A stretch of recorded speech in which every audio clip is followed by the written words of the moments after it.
जय श्री राधे। श्री हरिवंश राधा वल्लभ लाल की जय। हरिवंश महाप्रभु की जय। परम पूज्य गुरुदेव महाराज की जय। बहुत बहुत स्वागत है सभी का। आइए सुनते हैं निर्जला एकादशी की कथा को।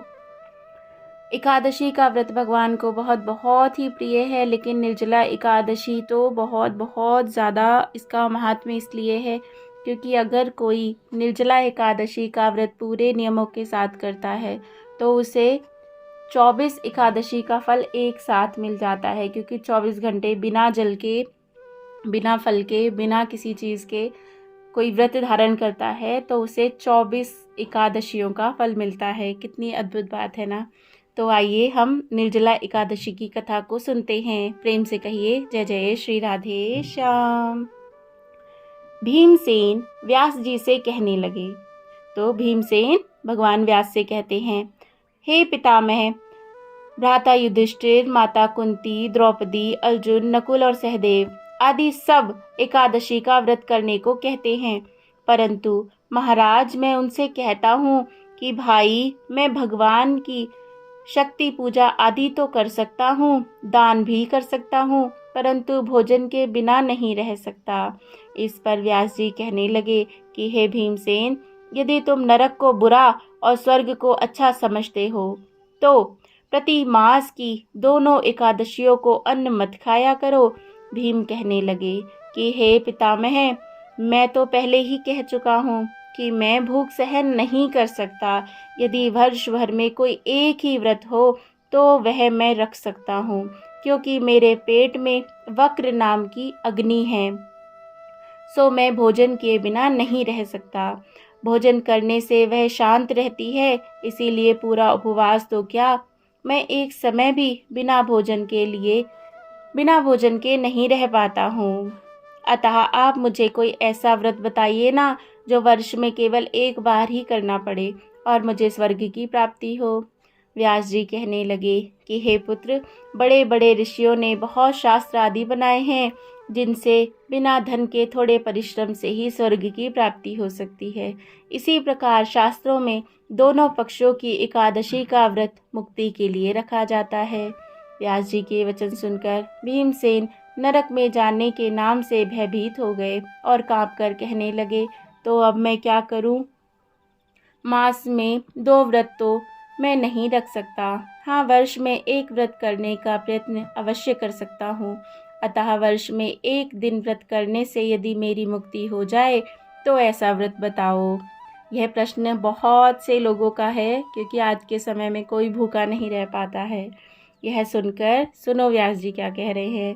यह सुनकर व्यास जी कहने लगे, वृषभ और मिथुन की संक्रांति के बीच ज्येष्ठ मास के शुक्ल पक्ष की जो एकादशी आती है उसका नाम निर्जला है। तुम उस एकादशी का व्रत करो। इस एकादशी के व्रत में स्नान और आचमन के सिवा जल वर्जित है। आचमन में 6 मासे से अधिक जल नहीं होना चाहिए, अन्यथा वह मद्यपान के सदृश हो जाता है। इस दिन भोजन नहीं करना चाहिए, क्योंकि भोजन करने से व्रत नष्ट हो जाता है। यदि एकादशी को सूर्योदय से लेकर द्वादशी के सूर्योदय तक जल ग्रहण ना करे तो उसे सारी एकादशियों के व्रत का फल प्राप्त होता है, अर्थात 24 एकादशियों का फल मिलता है। द्वादशी को सूर्योदय से पहले उठकर स्नान आदि करके ब्राह्मणों को दान आदि देना चाहिए। उसके पश्चात भूखे और सत्पात्र ब्राह्मण को भोजन कराकर फिर आप भोजन कर लेना चाहिए। इसका फल पूरे एक वर्ष की संपूर्ण एकादशियों के बराबर होता है। व्यास जी कहने लगे, हे भीमसेन, यह मुझको स्वयं भगवान ने बताया है। इस एकादशी का पुण्य समस्त तीर्थों और दानों से अधिक है। केवल एक दिन मनुष्य निर्जल रहने से पापों से मुक्त हो जाता है। जो मनुष्य निर्जला एकादशी का व्रत करते हैं उनकी मृत्यु के समय यमदूत आकर नहीं घेरते, वरन भगवान के पार्षद उसके लिए पुष्पक विमान लेकर आते हैं। अतः संसार में सबसे श्रेष्ठ निर्जला एकादशी व्रत है, इसीलिए यत्न के साथ इस व्रत को करना चाहिए। इस दिन ओम नमो भगवते वासुदेवाय मंत्र का उच्चारण करना चाहिए और गोदान करना चाहिए। अगर हम किसी विशेष संप्रदाय से जुड़े हैं और वहाँ पर जो हमें मंत्र मिला है तो हम उस मंत्र का जाप करें, क्योंकि वो गुरु के द्वारा दिया गया है। इस प्रकार व्यास जी की आज्ञा अनुसार भीमसेन ने इस व्रत को किया। इसीलिए इस एकादशी को भीमसेन या पांडव एकादशी भी कहते हैं। निर्जला व्रत करने से पूर्व भगवान से प्रार्थना करें कि हे भगवान, आज मैं निर्जला व्रत करता हूँ, दूसरे दिन भोजन करूँगा, मैं इस व्रत को श्रद्धापूर्वक करूँगा, अतः आपकी कृपा से मेरे सब पाप नष्ट हो जाएं। इस दिन जल से भरा हुआ एक घड़ा वस्त्र से ढककर स्वर्ण सहित दान करना चाहिए। जो मनुष्य इस व्रत को करते हैं उनको करोड़ पल सोने के दान का फल मिलता है, और जो इस दिन यज्ञ आदि करते हैं उनका फल तो वर्णन ही नहीं किया जा सकता। इस एकादशी के व्रत से मनुष्य विष्णु लोक को प्राप्त होता है। जो मनुष्य इस दिन अन्न खाते हैं वे चांडाल के समान हैं, वे अंत में नरक में जाते हैं।